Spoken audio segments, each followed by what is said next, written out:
irmãos. Sejam todos bem-vindos a essa casa de amor, de fraternidade e de luz, que todos nós recebemos a partir do momento que entramos, todo o apoio espiritual, fraterno desta casa a cada um de nós. Sempre respeitando todas as determinações dos protocolos, usando as nossas máscaras, né? Mantendo o distanciamento, o uso de álcool gel, porque nós precisamos sempre pensar não em nós, né? Não no individual, e sim no bem comum coletivo, o bem comum da humanidade. Então é isso que nós temos que pensar, por isso que é importante nós mantermos os cuidados, né? Porque ainda se fazem necessários. Aproveitando o momento, nós queremos já ir adiantando a vocês que no dia 28 de novembro a nossa casa vai promover um galeto lá na Casa Maçônica, ali no centro de Viamão, Pague Leve, né? Com retirar então o galeto, o almoço e levar para casa. E a partir da semana que vem os convites já vão estar à disposição ali na entrada com o ZIR, né?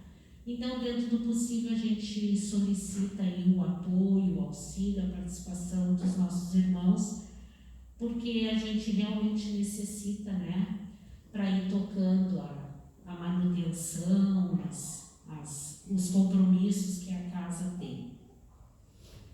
Também recebemos as doações de alimentos, que se fazem tão necessários. Ultimamente tem ficado bem difícil, né, as doações. Então, quem puder também doar 1 quilo de alimento não perecível e trazer nas quartas-feiras, né, será muito bem-vindo. A gente atende mais de 80 famílias de assistidos, né? E então sempre é muito importante esse auxílio. Então a gente agradece esse apoio que os irmãos nos trazem. Então vamos nos concentrar, vamos aproveitar esse momento maravilhoso que cada um de nós está recebendo e vamos juntos fazermos a grande oração universal que o nosso Mestre nos ensinou e que nós procuramos a cada dia colocar em prática, a buscar cada vez mais a nossa evolução, que é a oração do Pai Nosso. Pai nosso, que estás no céu, santificado seja o vosso nome. Venha a nós o vosso reino, seja feita a vossa vontade, assim na terra como no céu.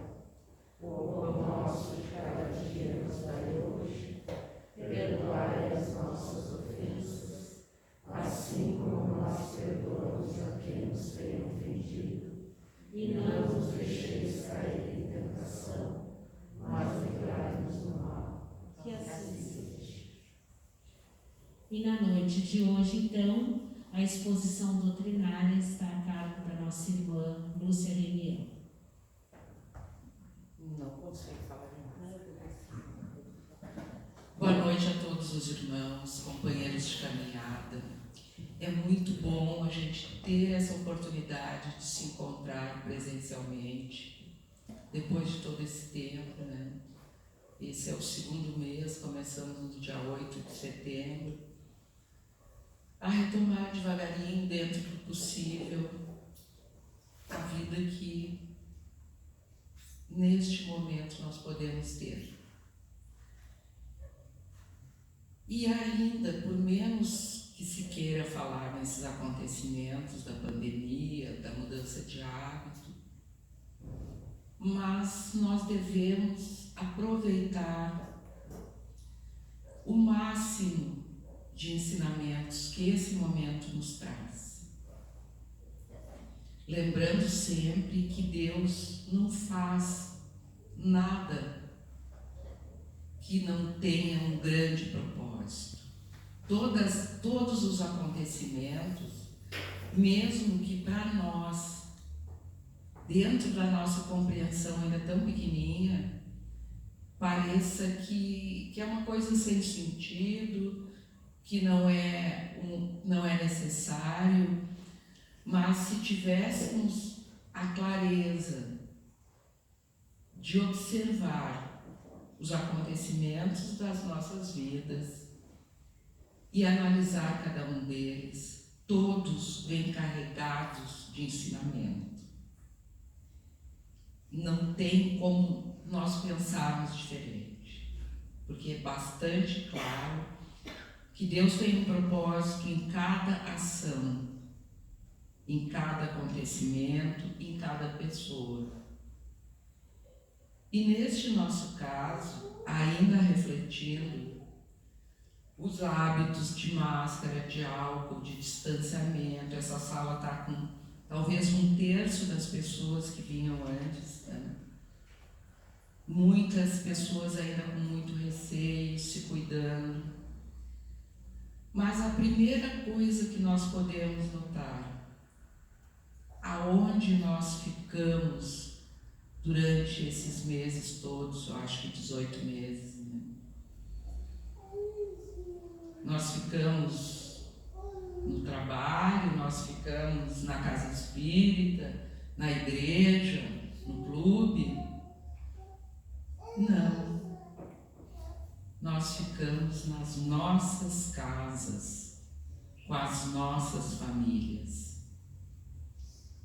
Naquele espaço, às vezes um espaço físico muito pequeno, as pessoas passaram muitos meses ali, se olhando. Um dia desses eu vi uma charge na internet, que o rapaz olhou: hoje eu encontrei a minha mãe, sabe que ela é muito legal? O convívio, que até então era menor, as pessoas saem cedo, voltam tarde, tem horários, tem ocupações, gastam muito tempo com transporte. De repente, fechou a torneira, nós vamos todos ficar aqui. É como se acontecesse alguma coisa, aquelas portas ali se fechassem e nós ficássemos todos aqui na casa espírita. E nesse período, muita coisa aconteceu. Aconteceu de muitos casais separarem, a violência doméstica aumentou consideravelmente, as agressões e os abusos contra as crianças também teve uma crescente muito grande.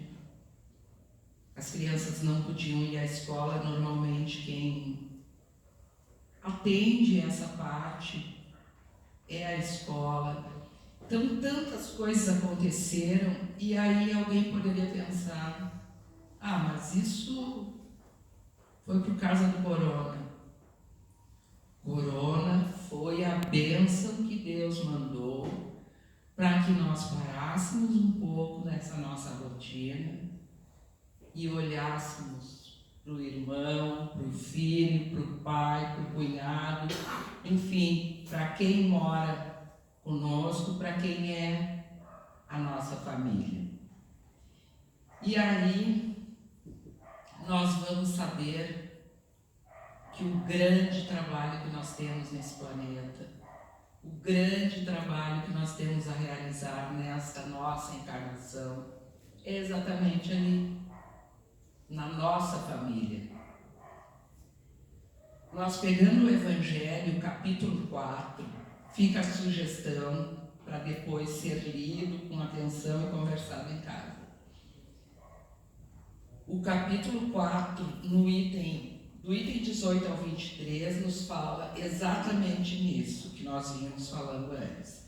A reencarnação fortalece os laços de família, enquanto que uma única encarnação desfaz esses laços. Então vamos lá. Lembram que o Chico nos dizia que na reencarnação ninguém erra de endereço, e é verdade. Isso nós comprovamos no nosso dia a dia. Por mais que às vezes a gente queira, ó, nesse aqui se enganaram, não era para vir para cá, mas era, e talvez um dos mais importantes. Quando nós estamos no plano espiritual, nós temos grandes amigos, grandes amores, grandes afetos, porque lá é a nossa vida de verdade, lá é o nosso mundo real, aqui é a nossa escola, ou o nosso hospital, ou a nossa penitenciária. E estes amores, amigos, afetos, afinidades, é muito comum que eles venham conosco no mesmo núcleo familiar. E os que não vêm, por questões evolutivas individuais, cada um de nós tem um caminho evolutivo, estes que não vêm, eles ficam no plano espiritual, nos ajudando dentro do possível, nos intuindo formas de uma vida melhor, nos ajudando a progredir, a vencer o egoísmo, a vaidade, a vingança e aprender a verdadeiramente amar, que aí é o nosso maior desafio, é o aprender a amar. E em cada vez que nós retornamos ao plano espiritual, o que parece é que voltamos de uma viagem, e realmente uma viagem de estudos, uma viagem de tratamento de saúde. Quando nós voltamos, o nosso encontro é muito agradável com aqueles nossos amigos que ficaram lá. Mas, sendo a família o espaço onde Deus planejou para os nossos grandes reajustes, em nós sabemos que nem tudo são flores. Eu até diria que muito pouca coisa é. É ali que estão os grandes desafios, os grandes... Eu não gostaria de usar a palavra problema, mas as grandes montanhas que nós precisamos mover. E aí nós precisamos lembrar que o que Jesus nos disse é amar, amar, amar. Amar a Deus, amar a nós mesmos e amar ao próximo. E isso, vendo na família as grandes dificuldades que nós temos, nós precisamos lembrar que nós não nascemos há 40, 50, 15 ou 80 anos atrás.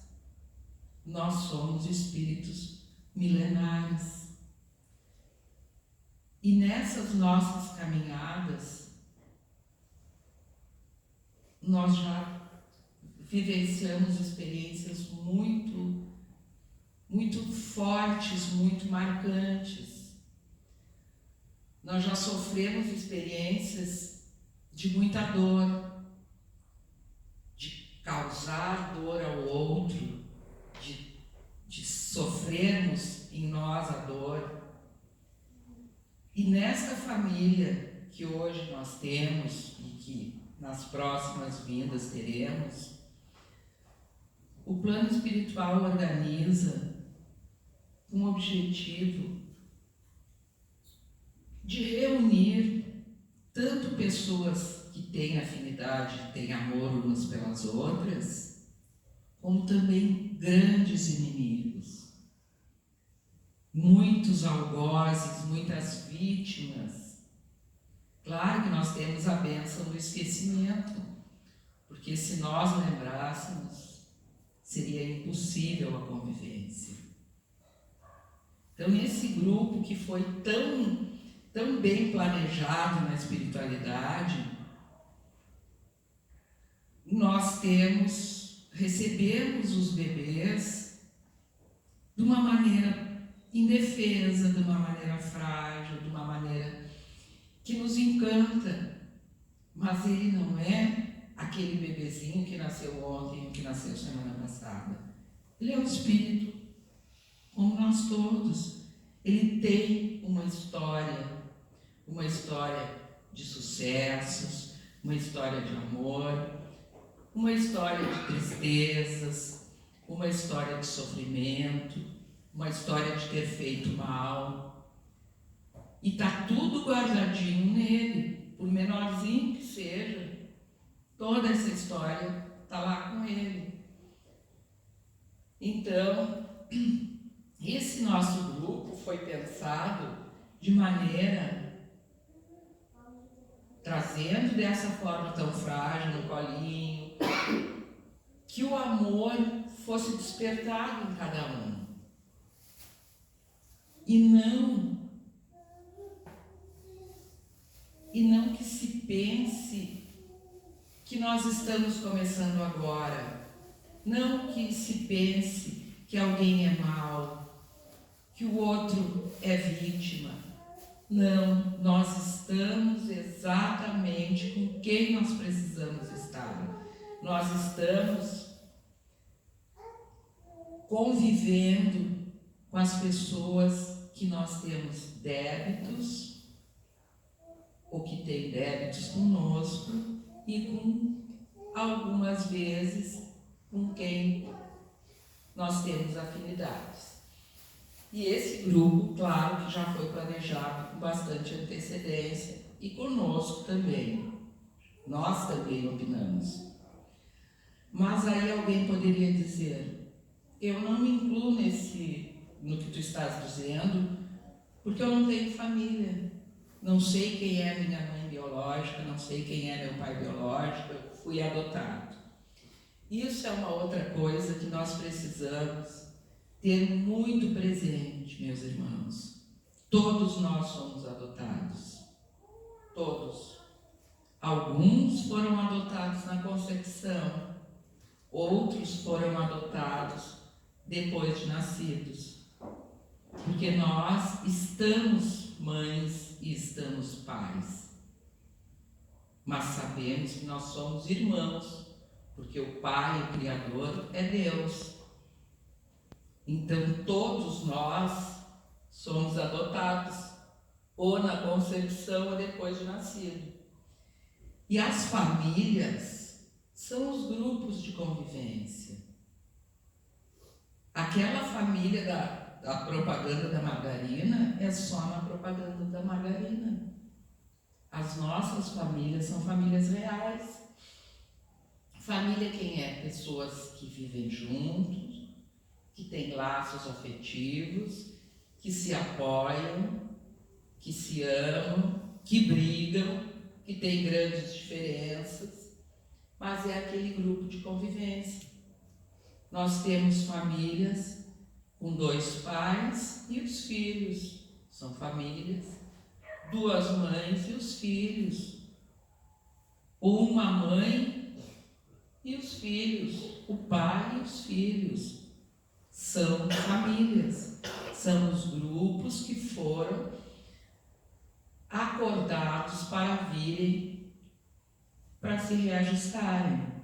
Dentro de instituições de crianças, lá é a família daquelas crianças, que nós sabemos que tem pessoas que ficam até a maioridade dentro de uma instituição, e é ali a família. Então, esse conceito que se tinha até algum tempo atrás, família, pai, mãe e filhos, ele já sofreu algumas mudanças. Família são grupos que convivem, que têm laços, que se apoiam, que criam, que educam crianças e que procuram construir a sua evolução juntos. Tá bom. E quando parece que a coisa não vai? E muitas vezes parece, gente.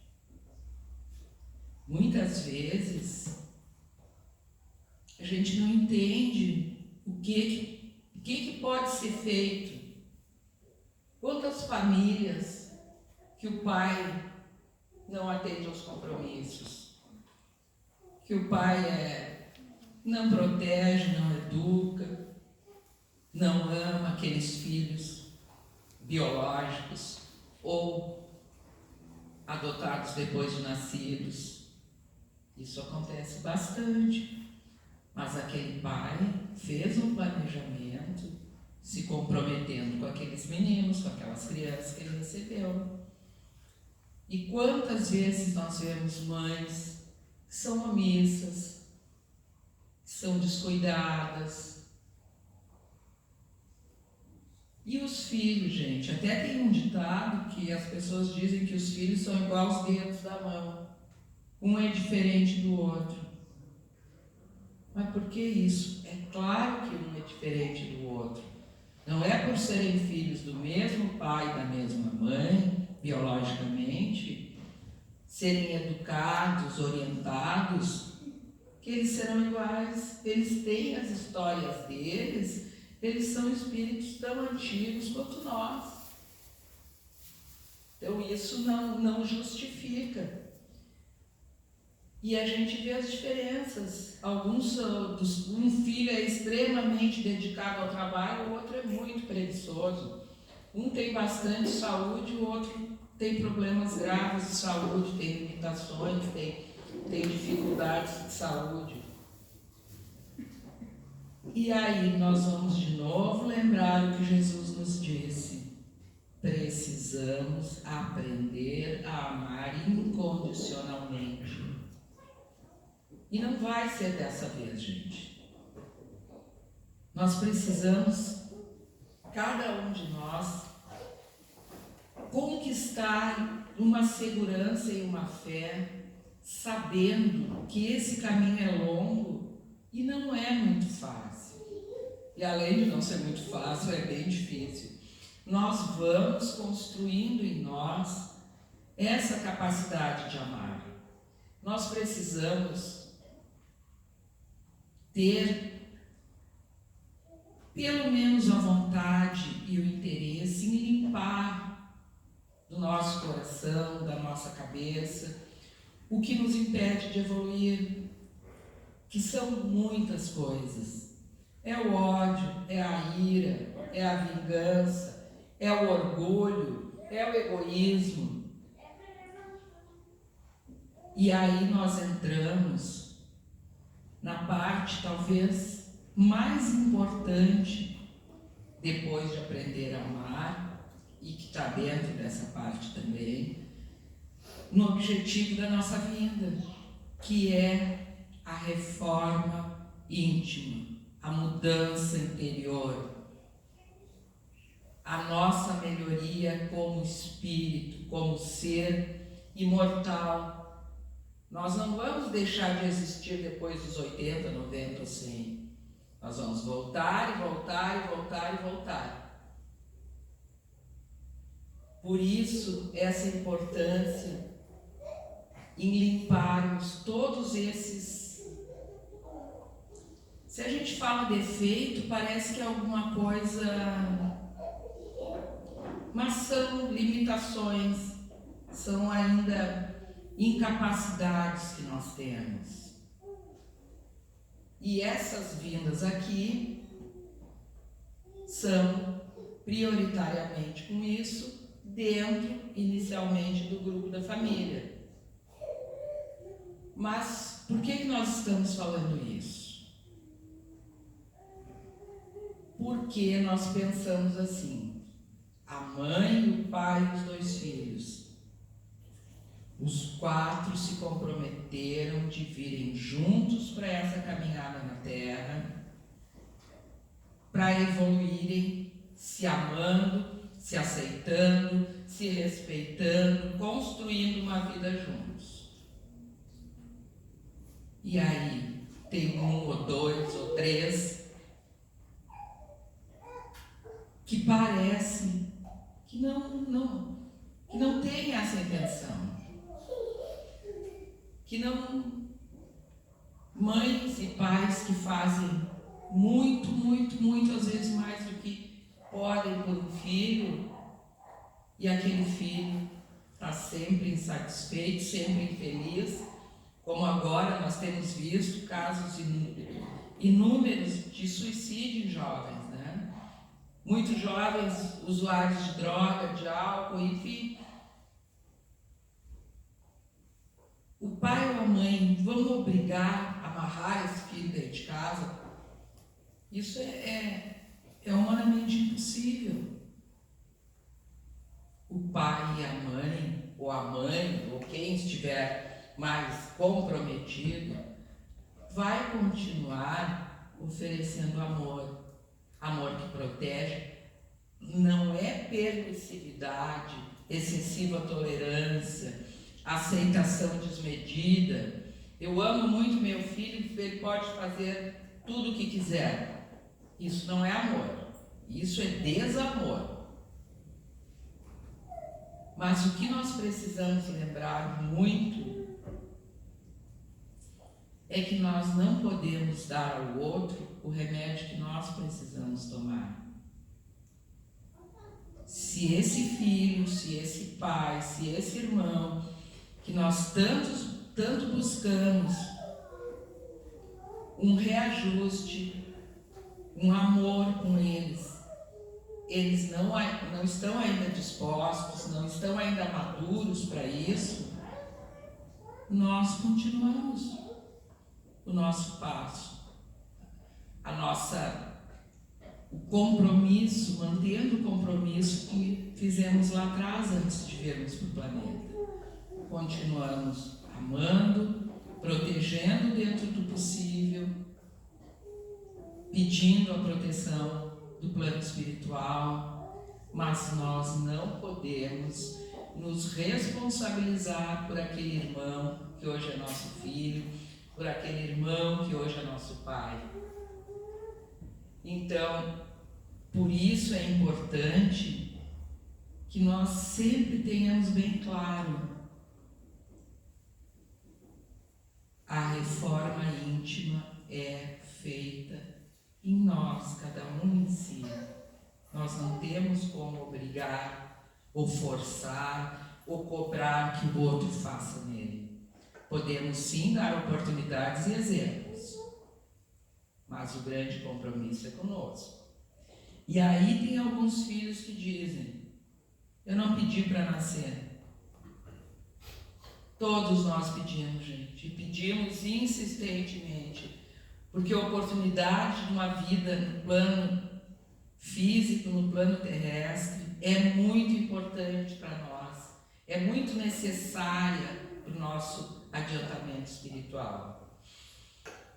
E aí, quando nós chegarmos lá, se Deus fosse um indivíduo e nos perguntasse: que fizestes com o meu filho que eu te confiei? Nós temos que ter toda a tranquilidade de dizer a ele: Pai, eu fiz tudo o que eu pude fazer. Eu tentei todas as alternativas. Eu me esforcei e amei ao máximo esse filho. Se as coisas não saíram como deveriam, é muito triste, mas eu fiz a minha parte. E aí, eu estou cuidando aqui, o relógio que está quase na hora. Eu vou contar uma historinha muito terrorista, mas muito verdadeira. Um casal se programava para vir, e poderia ser irmãos, poderia ser uma mãe e um filho, mas a história é um casal. Para vir viver uma vida no plano espiritual, casados, se ajustando, se reajustando, promovendo a reforma íntima. Chegava lá no pedaço do casamento, dali a 5, 6, 8, 10 anos, separava. Na próxima vez, não, agora as coisas vão dar certo, nós sabemos que vai ser até que a morte nos separe. O casal vinha outra vez, esquecia de tudo que havia planejado, acontecia a separação. E assim aconteceram várias separações. E numa das vezes, a esposa aguentou firme aquele marido difícil, aquele casamento turbulento, e ela resistiu até que a morte os separasse. Aí ela, chegando no plano espiritual, o mentor veio recebê-la, que tinha organizado já tantas vindas juntos.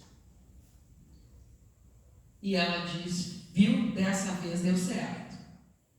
Eu resisti até o final. Aí o mentor deu um abraço nela, disse: que bom que tu resistiu, que tu ficou até o final com ele.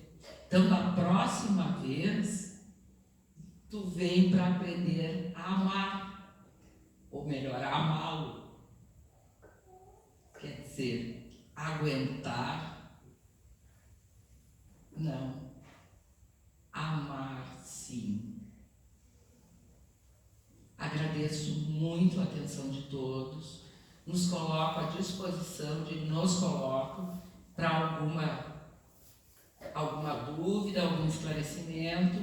E mais uma vez eu sugiro o nosso Evangelho, hoje em especial, capítulo 4. Muito obrigada. Boa noite.